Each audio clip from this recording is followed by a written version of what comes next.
société sans mise en détention préventive. Nous avons présenté au juge en chambre de conseil. Nous avons démontré que les conditions de la détention préventive ne sont pas réunies. Mais malgré...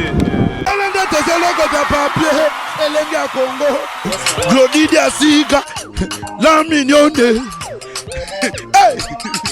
la mignonne, Tracy Mbelenga Pro. Merci chers amis internautes qui nous suivent de partout. Donc Adam Soulzo Lomana Soukanzambe et de loger Made in Congo par rapport à Beteli. Awa toza na prison centrale Yamakala.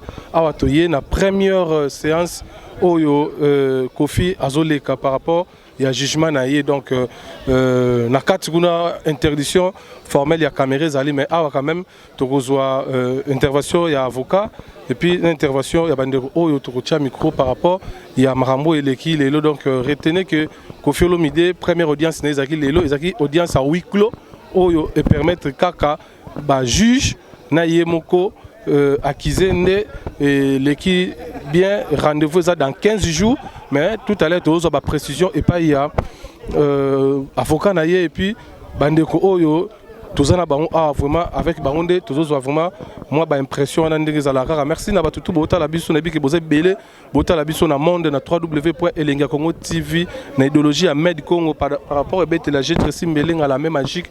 Merci na Nikim Poutou maman na Melette Karine Kala.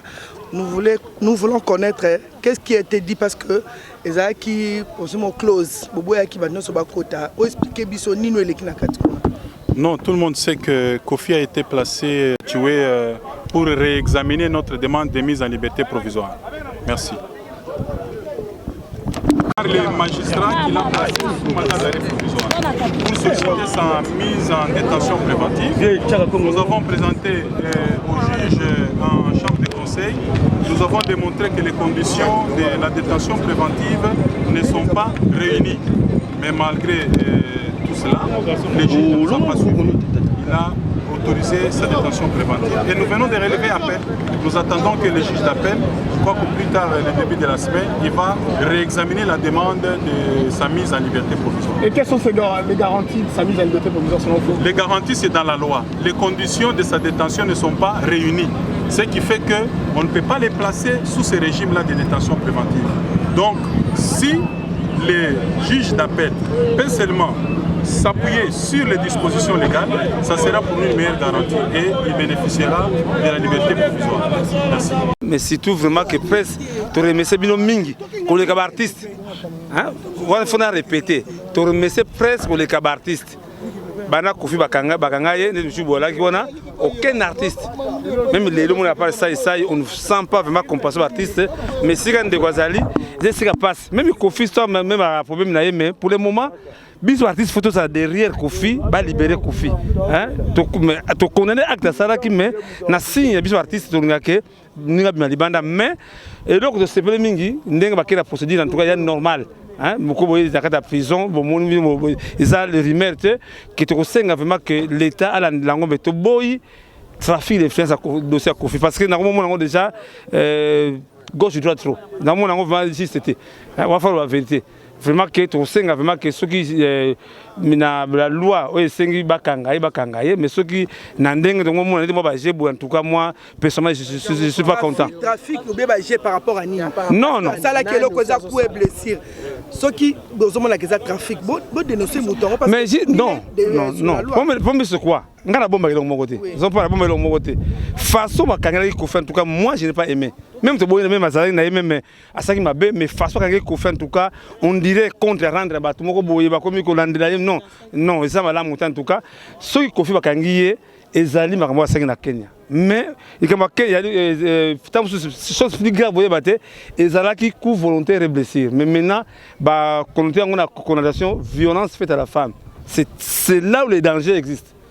Violence faite à la femme mais condamnation à minimum 3 ans c'est là les dangers zali vous comprenez mais le cas dossier que les gens na Ngalema parce que ça m'a Ngalema ba que non Ngalema ndenge Ngalema ceux qui a libéré après 15 jours ndenge ndenge procédé nezali ndenge ngale mo dossier ya Kofi nde ya kozonga susu soki liberté provisoire. Bon, moral à Kofi Andereni. En tout cas, c'est très bon, c'est très bon. En tout cas, vraiment, il est monsieur quand même bon.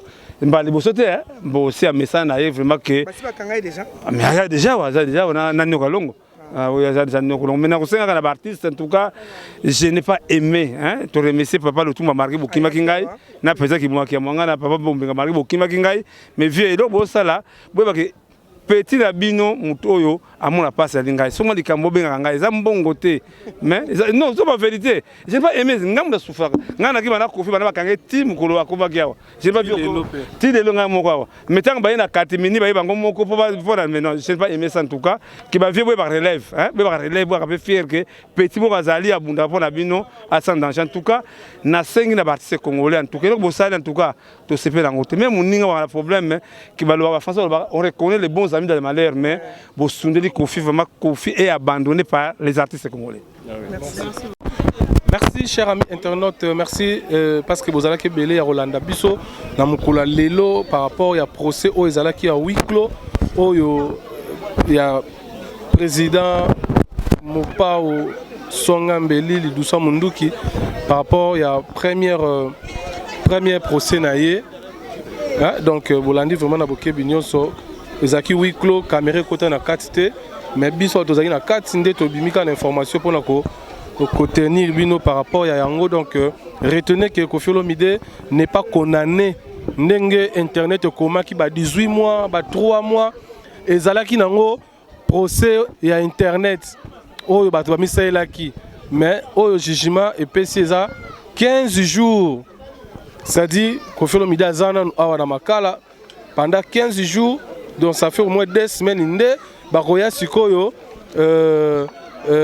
kofongola sikoyo procès parce que ezalaki vide dossier ezalaki vide lelo ezalaki séance ya huis clos basololi Koffi Olomide akomi na dossier ministère public nde mutu et tie na makala retenez ça azalaki na plaignante eza danseuse te mais eza ministère public nde mutu atie Koffi Olomide na makala.